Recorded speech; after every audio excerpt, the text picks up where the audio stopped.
Hello hello hello সবাই কেমন আছো? নিশ্চয়ই ভালো আছো। আজকে নতুন একটা ব্লগ নিয়ে চলে এসেছি। সকালবেলায় ঘুম থেকে উঠে সবাইকে গুড মর্নিং বলছি। আর আমার খেলা শুরু হয়ে গেছে। আমার খেলা না, আমার মেয়ের সাথে আমাকে খেলতে হচ্ছে, ওকে একটু টাইম দিতে হয়। তো ওর সাথে খেলতে বসে গেলাম। পুরনো এইসব খেলাগুলোকে খেলা তো দরকার, ওদেরও তো জানা দরকার কীরকম করে খেলতে হয়। এই খেলনাটাও দোকান থেকে নিয়ে এসছে। তো আমি ওকে দেখাচ্ছিলাম এটা কী করে খেলতে হয়। মেঝেতে খেলে, কিন্তু হাতের উপরেও কী করে ঘোরাতে হয়, কীরকম কারুকার্য করতে হয়, সেটাও আমি ওকে দেখিয়ে দিচ্ছিলাম।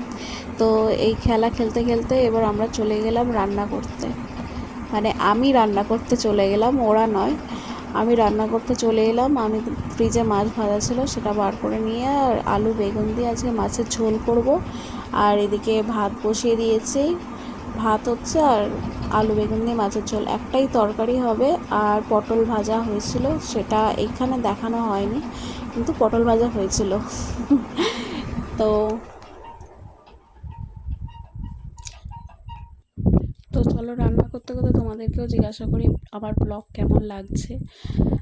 যদি ভালো লাগে নিশ্চয়ই কমেন্ট করে জানিও। আর অবশ্যই শেয়ার করো, লাইক করো। আর বেশ, যারা যারা দেখছো নতুন, তারা আমাকে ফলো করে দিও আমার অ্যাকাউন্টটাকে। আর কিছু বলার নেই। আর চলো, রান্নাটা দেখেই নাও কী রান্না করলাম। আর কি বলবো, রান্না করতে করতে যা আজকে গরমও পড়েছিল, আজকে প্রচুর গরম পড়েছিল। ঝড় আসার কথা ছিল, কখন ঝড় আসবে জানি না। ঝড় না আসলেই ভালো, কারণ যদি শুধু বৃষ্টি হয়, বৃষ্টিটা হলেই ভালো। ঝড় যদি আসে তো আমাদের বাড়ির অ্যালবেস্টারও উড়ে যাওয়ার সম্ভাবনা আছে। আমফানের সময় উড়ে গেছিলো। তো সেইটাই ভয় লাগে আমাদের, যেন ঝড় না আসে। বৃষ্টি হোক ঠিক আছে, ঝড়টা না আসে। এরকম অনেক গরিব মানুষ আছে যাদের খুব ঝড় আসলে অসুবিধা হয়ে যায়।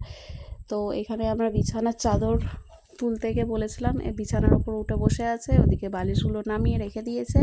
আর ইনি এদিকে টিভি দেখে বেড়াচ্ছেন।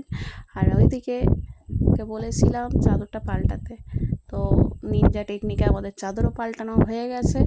আর তার ওপরে মাদুর পেতে দেওয়া হয়েছে, না মাদুর পাতলে আমার মেয়ে চাদরটাকে সাথে সাথে নোংরা করে দেবে, তাই জন্য রেখে দেওয়া হয়েছে। তারপর দেখো কোথায় ঢুকে আছে।